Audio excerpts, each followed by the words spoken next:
Bonjour, me voici à nouveau devant vous pour vous présenter un jeu de table. Alors ce jeu de table s'appelle l'Irish.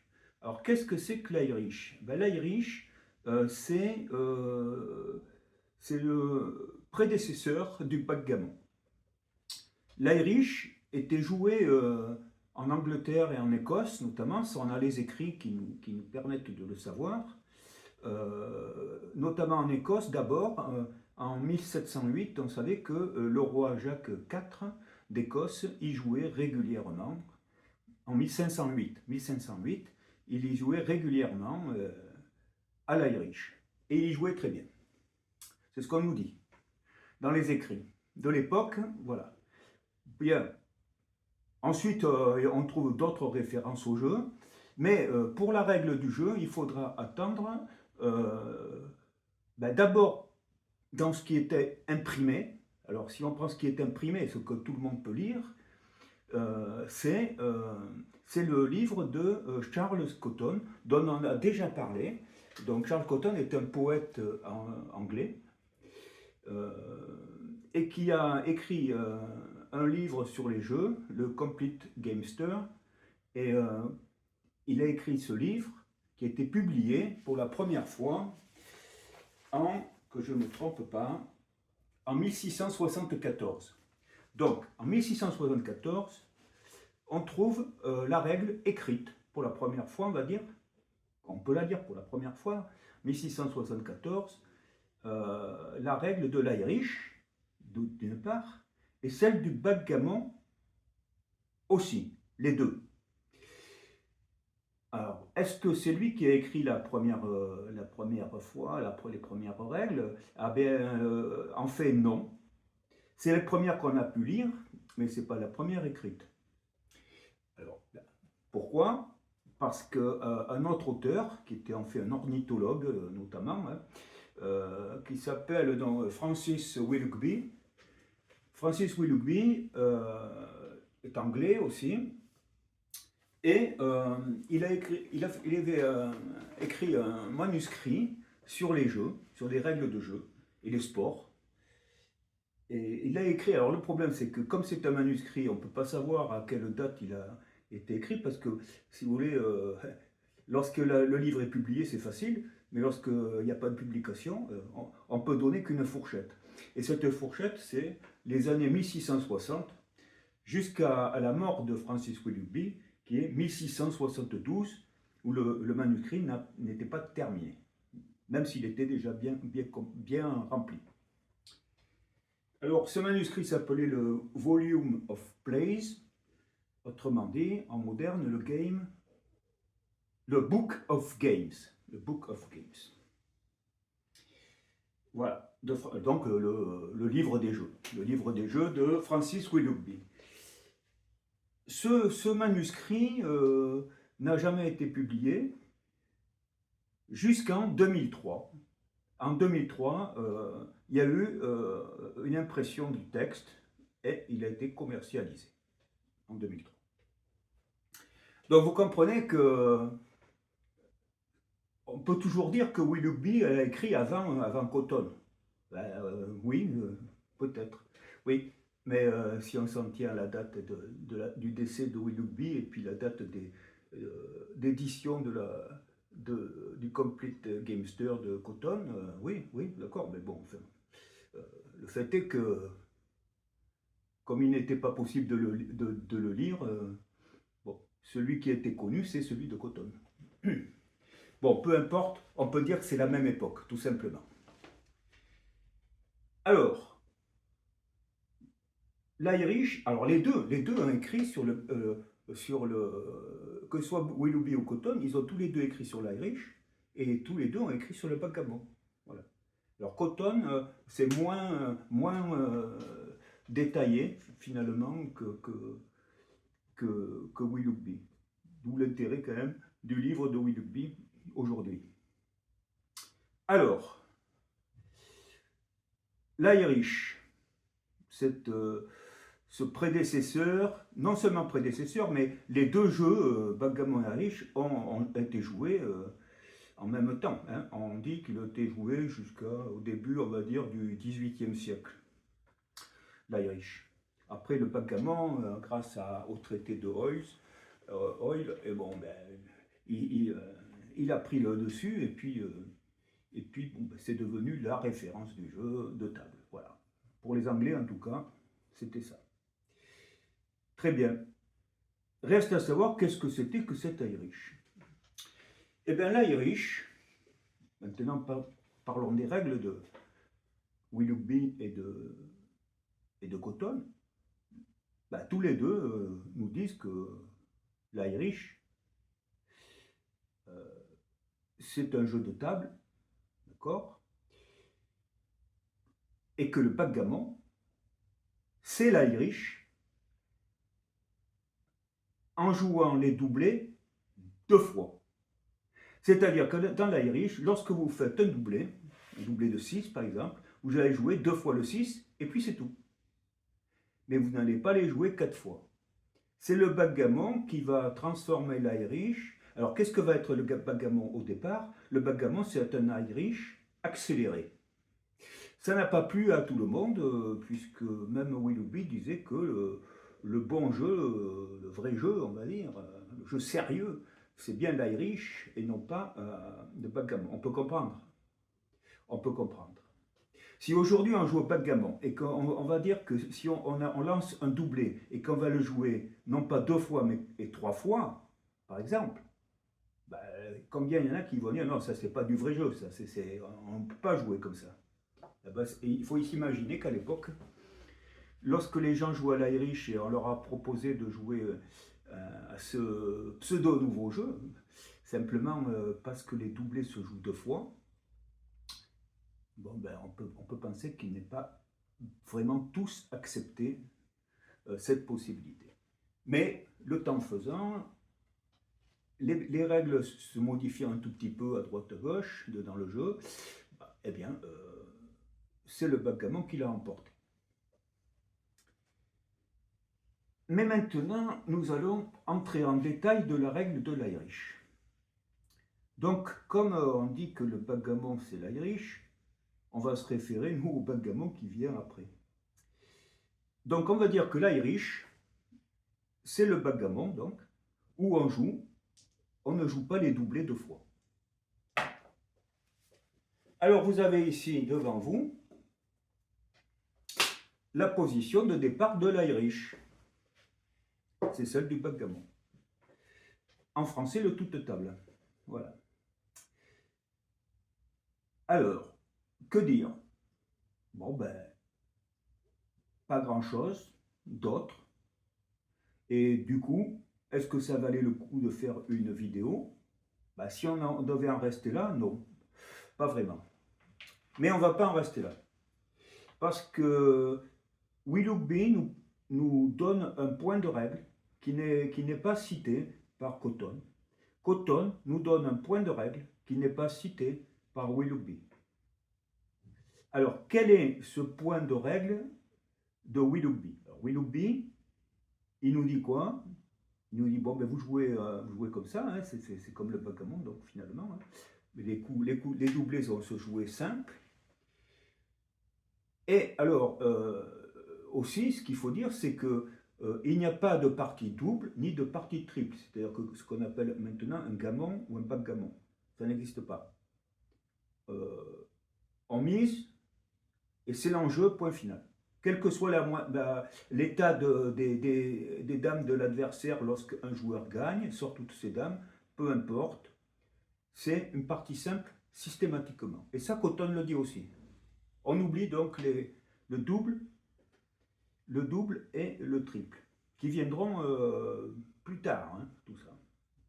On en parlera si on veut parler de l'histoire du backgammon. Alors, nous voilà donc dans quelque chose d'assez basique. Très bien. Et quel est ce point de règle que Willoughby nous donne? Eh bien, c'est celui-ci. Je vais vous montrer. Alors moi, donc, normal, hein, j'ai les blancs, bien sûr. Hein. Donc je ramène les blancs ici et ils sortent, d'accord? Et vous avez les rouges, vous les ramenez ici et ils sortent. Très bien. Alors, maintenant, supposons que vous appelez ça un binding. Prenons ça. Moi j'ai les blancs, hein, et j'ai réalisé ça. Avec les trois autres dames qui sont peut-être ici. Ici, vous voyez. Comme ça, par exemple. Ici, je ne sais pas, peu importe. Vous avez aussi réussi à avancer pas mal. On va faire comme ça. Hein. Mais vous avez une dame dehors. Vous avez une dame, on va la mettre sur la barre. Vous avez une dame ici. Alors, vous devez la rentrer.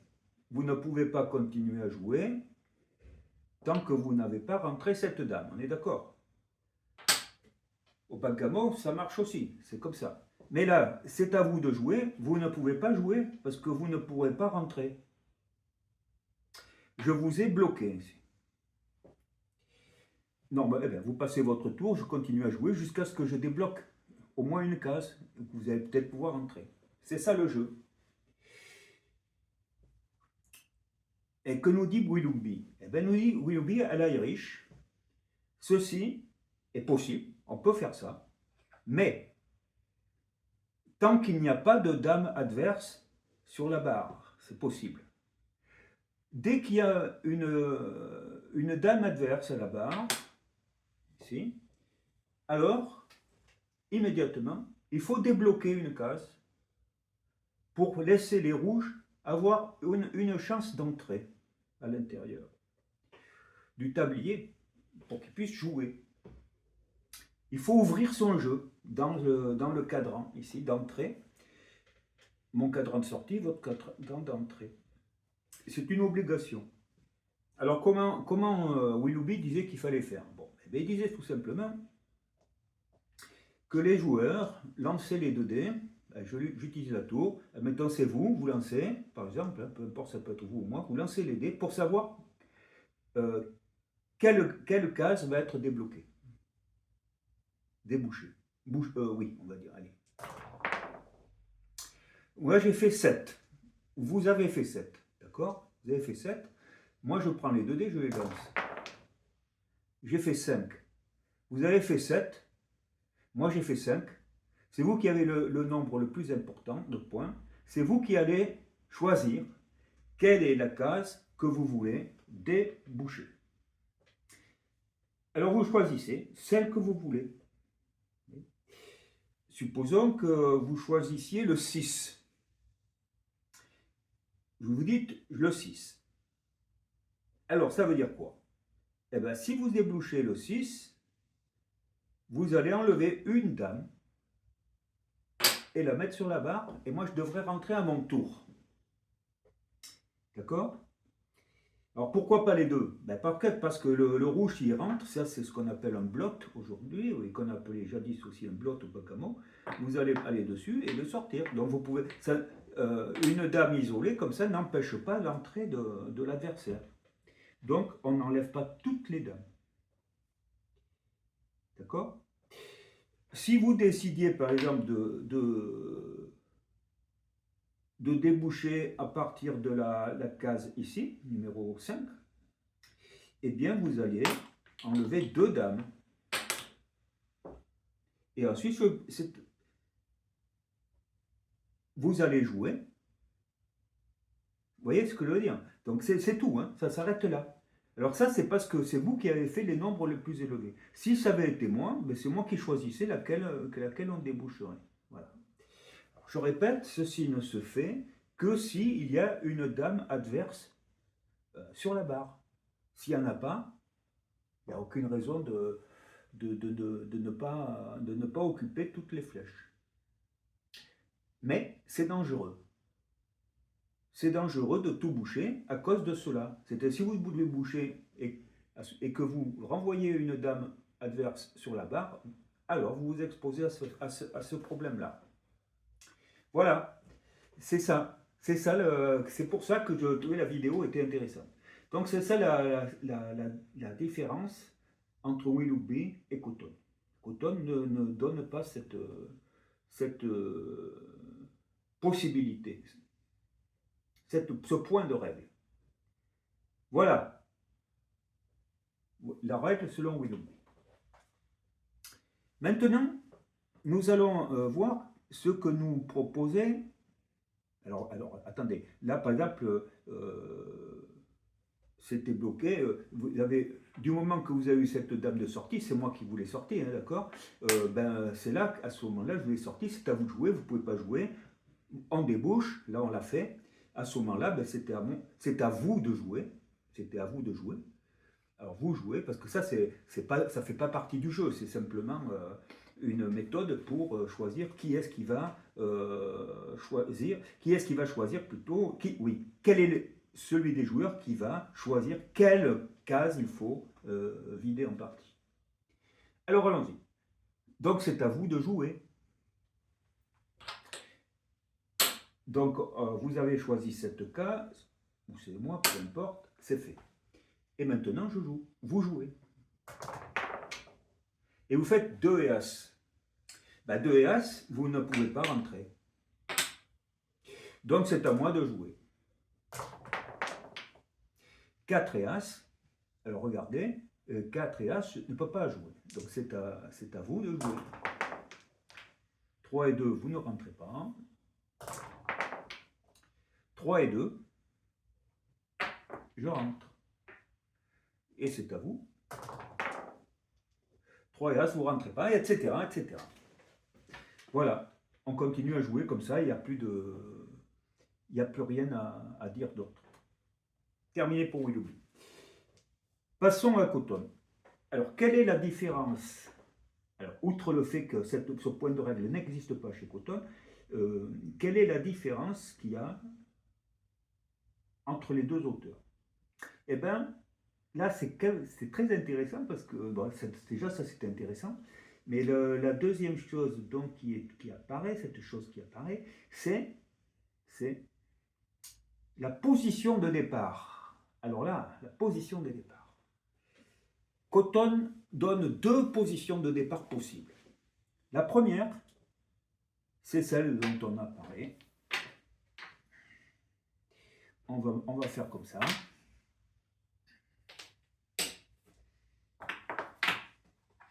C'est celle qui est bien connue, hein, d'accord? Celle que l'on vient de voir.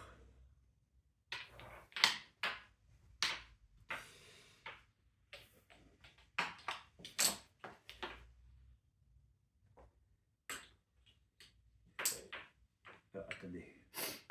Que je me mélange pas. Que je ne me mélange pas les pédales. Voilà. Tac, tac, tac. Là, on est bon. Et puis, il ne reste plus qu'à positionner celui-ci. Voilà. Première position possible. En fait, c'est la deuxième qui nous propose. Position de départ. Alors là, on retrouve tout ce que Willoughby nous a donné sans sans cette règle où on peut briser le binding, comme ils disent. Donc, lorsque vous fermez le cadran, vous pouvez le rouvrir. Vous avez vu, je ne reviens pas dessus. Ça n'existe pas avec Cotton. Si c'est fermé, c'est fermé. Voilà. Voilà. Rien à dire là-dessus. Ce qui est plus intéressant, c'est la deuxième solution pour l'Irish de Cotton. Très intéressant, c'est que c'est comme ça.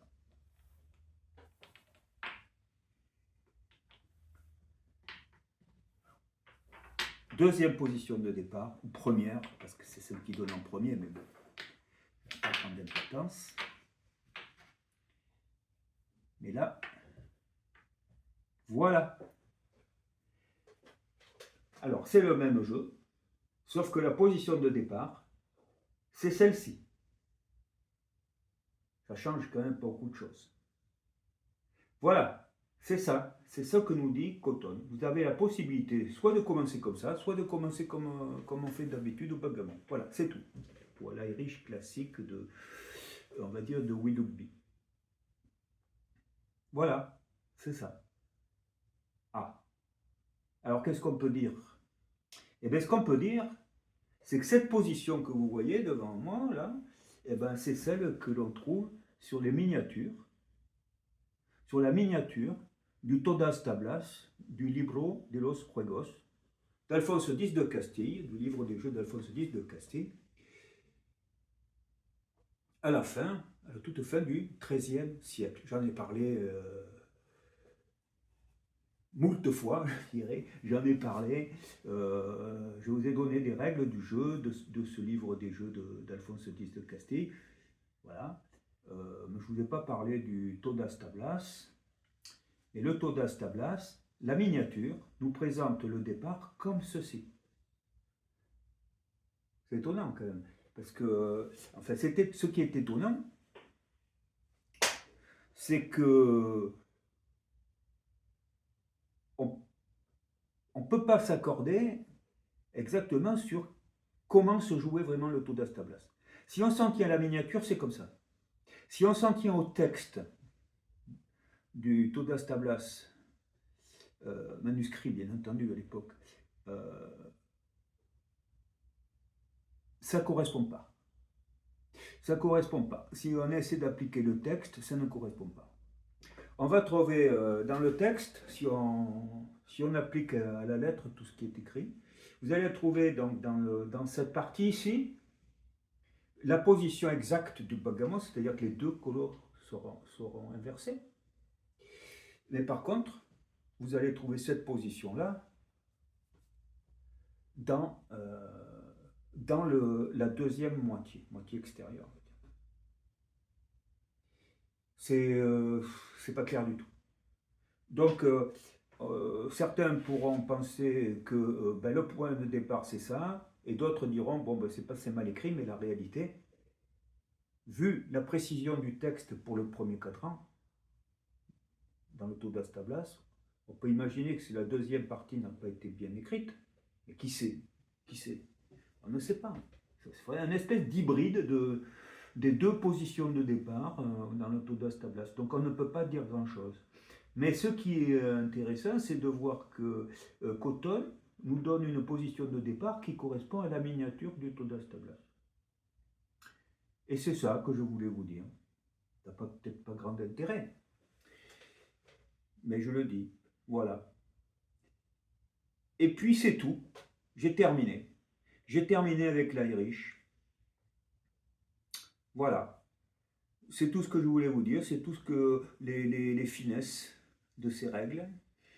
Je vous ai voulu en parler. Et je l'ai fait. Et maintenant, écoutez, je vous souhaiter de finir cette année, mais bon, si cette vidéo est vue en 2025 ou autre, ça sera déjà du passé. Donc on y reviendra sur la fin d'année. Voilà, allez, je vous dis merci de m'avoir suivi. À très bientôt pour d'autres règles de jeu ou d'autres petites histoires. Merci beaucoup. Au revoir.